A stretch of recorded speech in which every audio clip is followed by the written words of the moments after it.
अस्सलामुअलैकुम। आज मैं आपको दिखाने जा रही हूँ कि हम वाज़वान स्टाइल बमचूट कैसे बनाएंगे जो बहुत ही ज़्यादा टेस्टी होंगे और बहुत ही ज़्यादा मज़ेदार के होंगे। यहाँ पे हमने बमचूट लिए हैं 2 किलो, आप देख सकते हो।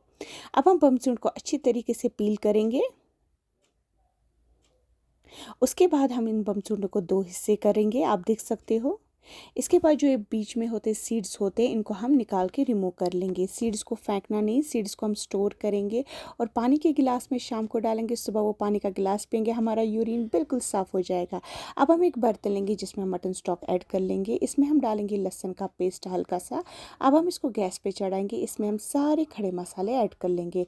खाली हम इसमें बड़ी इलायची ऐड नहीं करनी है, बाकी सारे खड़े मसाले हम इसमें ऐड कर लेंगे। उसके बाद हमने प्याज और प्रान का पेस्ट बनाया था वो इसमें ऐड कर लेंगे। हल्दी डालेंगे हम इसमें, और कश्मीरी जो लाल मिर्च होते हैं वो बड़े वाले, उनका जो हमने पानी निकाला था वो हम इसमें ऐड कर लेंगे।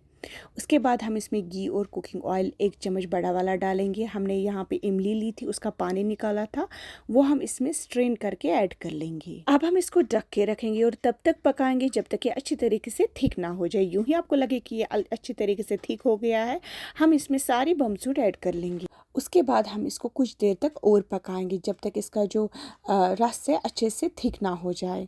आप देख सकते हो कि ये थिक हो रहा है। इसके बाद हम इसमें डालेंगे ज़ीरा हल्का सा, और हम इसमें डालेंगे सूखा हुआ पुदीना हल्का सा।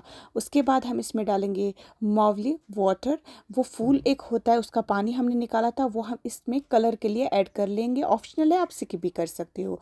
उसके बाद हम इसको अच्छी तरीके से पकाएंगे कुछ देर तक, और कुछ देर पकाने के बाद हमारा जो बमचूट है वाज़वान स्टाइल का बिल्कुल तैयार हो गया। आप देख सकते हो बहुत ही टेस्टी और मज़ेदार के बन के तैयार होते हैं ये। इसी के बाद मेरे चैनल को ज़रूर सब्सक्राइब करिएगा। अल्लाह हाफिज़।